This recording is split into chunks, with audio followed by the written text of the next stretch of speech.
students, so in this video we'll discuss chapter number 20, our rights and duties, question and answer. Student, in this video we'll discuss only question and answer. Okay, if you want explanation video of this chapter, it is also available. Exercise video is also available, but in this video we'll discuss only question and answer. Question number 1 is why do we celebrate Republic Day? हम लोग Republic day क्यों celebrate करते हैं? So students, we celebrate Republic Day every year. हम लोग हर साल Republic day celebrate करते हैं on 26 January to celebrate the adoption of our constitution. For celebrating the adoption of our constitution, we celebrate Republic Day every year. Clear है? हमारे constitution के adoption day को हम हर ईयर सेलिब्रेट करते हैं as a republic day. ठीक, कोई बात?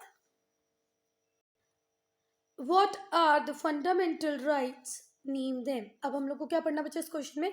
फंडामेंटल राइट्स क्या हैं, उनके नाम बताने हैं. What are the fundamental rights? Name them.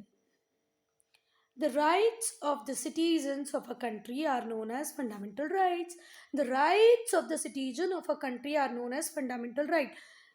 बच्चा, किसी भी कंट्री के सिटीजन को जो राइट्स मिलते हैं उसी को क्या बोलते हैं बच्चा? Fundamental right.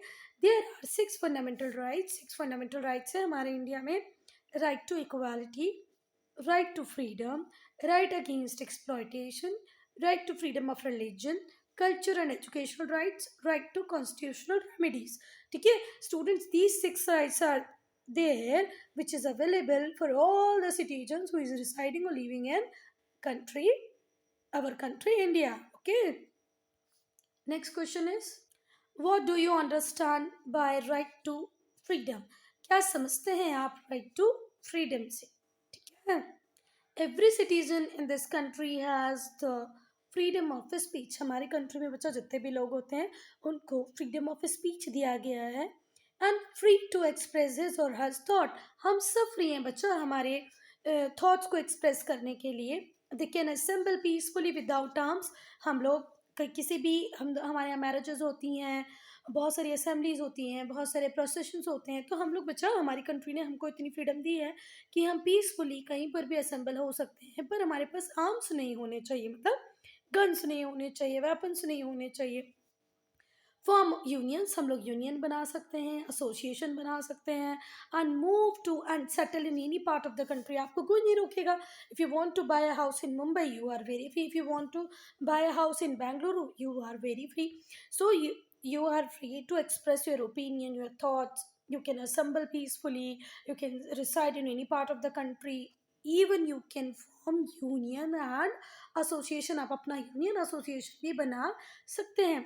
They can practice any trade. हमको कोई बाउंडेशन नहीं है कि I have to deal in televisions only or I can do the business of furniture only.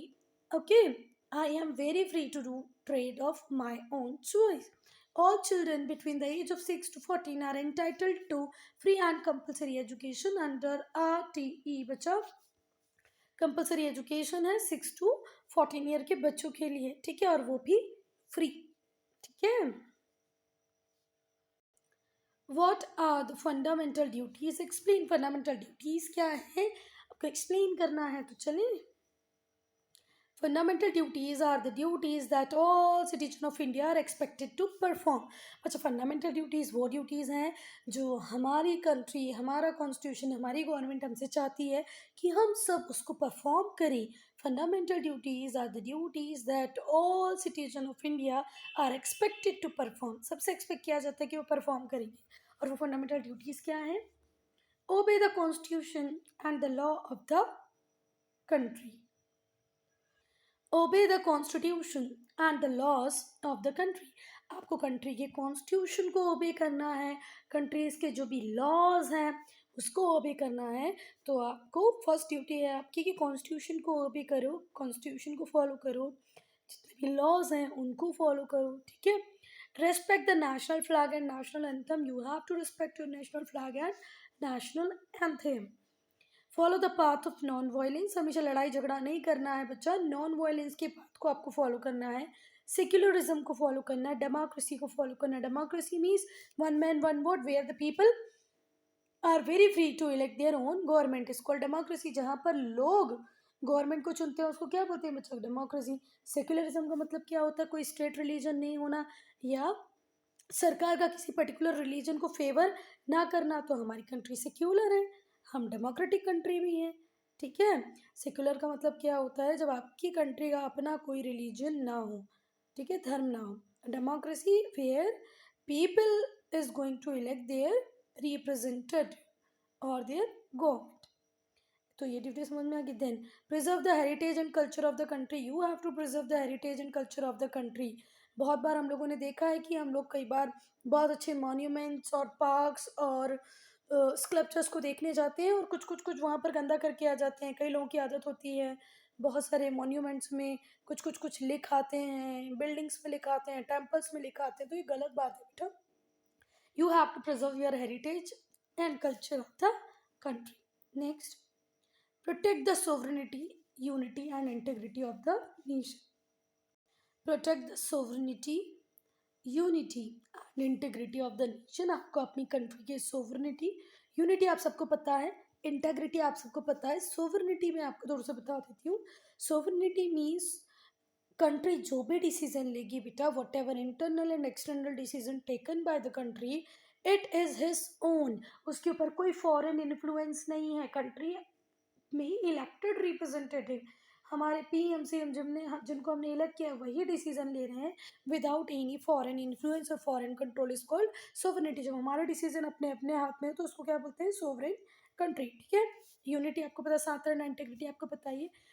Safe guard public property and defend the country at any cost. आपको public property है, कुछ लोगों की आदत होती है कि वो क्या करते हैं, स्ट्रीट लाइट्स को ख़राब कर देते हैं, ठीक है। तो ऐसे नहीं करना है बच्चा। जितनी भी पब्लिक प्रॉपर्टी है उसको सेफ गार्ड प्रोवाइड करना है, उसको सेफ रखना है और कंट्री को हमारी किसी भी कॉस्ट में डिफेंड करना है, ठीक है। हमारी कंट्री को पे कोई फॉरेन इन्वेजन ना हो, इस बात का ध्यान रखना है। नेचुरल रिसोर्सेज को प्रोटेक्ट करना है, protect the natural resources, avoid social level such as dowry and gambling. You have to avoid every possible social level. Dowry, gambling, ये दो एग्जाम्पल यहाँ पर दिए, पर बच्चा आपको कोई भी सोशल लेवल नहीं करना है, अवॉइड करना है, ठीक है। कोई स्टॉकिंग नहीं करनी है, किसी को परेशान नहीं करना है। Strive towards the excellence in their respective sphere. आप जिस भी फील्ड में काम कर रहे हो उसमें एक्सलेंस पाने की कोशिश करो। भले ही आप कोई भी काम कर रहे हो उसमें एक्सलेंस आनी चाहिए। Strive towards excellence in the respective sphere, ठीक है बच्चा। तो ये थी आपकी फंडामेंटल ड्यूटीज़ जो आपको फॉलो करनी है। ये ड्यूटीज़ आपको निभानी है अगर आप इंडिया के सिटीजन हैं तो। What are the various directive principles? Next question क्या है? What are the various directive principles? तो अब हम लोग पढ़ेंगे directive principles. The various directive principles are as follows. First, provide adequate means of livelihood. ये डायरेक्टिव प्रिंसिपल्स किसके लिए बच्चा? हमारी गवर्नमेंट के लिए हैं और उनकी ये ड्यूटी है कि वो हमको adequate means of livelihood provide कराए। एंश्योर मतलब लाइवलीहुड होता है मतलब जीवन यापन करने के जो भी मेथड्स होती है ना, आप क्या करके मनी अर्न कर रहे हो, तो वो एडिक्वेट मीन्स कौन प्रोवाइड कराएगी? Government only. Ensure that wealth is not concentrated in the hands of rich. Government को ये भी आंसर कराना है कि जो पैसा है वो कुछ लोगों के पास कॉन्सेंट्रेट होके ना रहे। Third, provide equal opportunities for man and women. फिर इक्वल अपॉर्चुनिटीज़ प्रोवाइड करानी है आपको मैन को और वुमेन को। बीइंग अ गवर्नमेंट आपको ये ध्यान रखना है कि भाई हमारी कंट्री में मैन और वुमेन को लेकर कोई भी डिफ्रेंसिएशन ना हो, उन दोनों को इक्वल अपॉर्चुनिटीज़ मिल जाए, ठीक है। So students, one more question is here, discuss the rights to freedom of religion. Student, you can easily find this answer in your book Freedom of Religion. Every native of India, every citizen of India is very free to have his own religion, to practice his own religion. आपको कोई force नहीं करेगा बच्चा कि आपको इस particular religion में convert हो जाना है, आपको इस तरीके से इस पर्टिकुलर चीज़ को फॉलो करना है। You are very free to follow your own religion, okay. or if you want to convert your religion, you are very free, you can convert your religion. Okay, you can propagate your religion. हमने Muslims को, Christian missionaries को तो permission भी दी है, even हर religion को permission दी है कि you can propagate your religion. तो बच्चा ये आंसर आपको इजीली वहाँ पर मिल जाएगा. फिर है एनी टू फंडामेंटल ड्यूटीज़. तो फंडामेंटल ड्यूटीज़ हमने पहले डिस्कस कर ली हैं कि आपको नेशनल फ्लैग को भैया ओबे करना है, कॉन्स्टिट्यूशन को अब करना है, रेस्पेक्ट करना है नेशनल फ्लैग को. तो ये सारे फंडामेंटल ड्यूटीज़ हमने इस क्वेश्चन में अभी डिस्कस की हैं बी में. ठीक है, बी में ये ना, हाँ.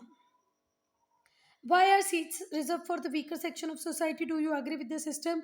Yes, I am completely agree with the system. Some seat must be reserved for the weaker section of society so that they can uplift themselves and will come into the mainstream of our country. ठीक है, अगर हमने इनको reservation नहीं दिया तो ये backward रह जाएंगे, पीछे की तरफ रह जाएंगे. हमको इनको आगे की तरफ लेके आने के लिए इनको रिजर्वेशन देना है timing, so that they can uplift themselves. और इनके अपलिफ्टमेंट पे ही हमारी इकोनॉमी, हमारी कंट्री का अपलिफ्टमेंट बेस करता है. So student, I am ending this video here only. If you have any doubt, any problem, to write in comment section.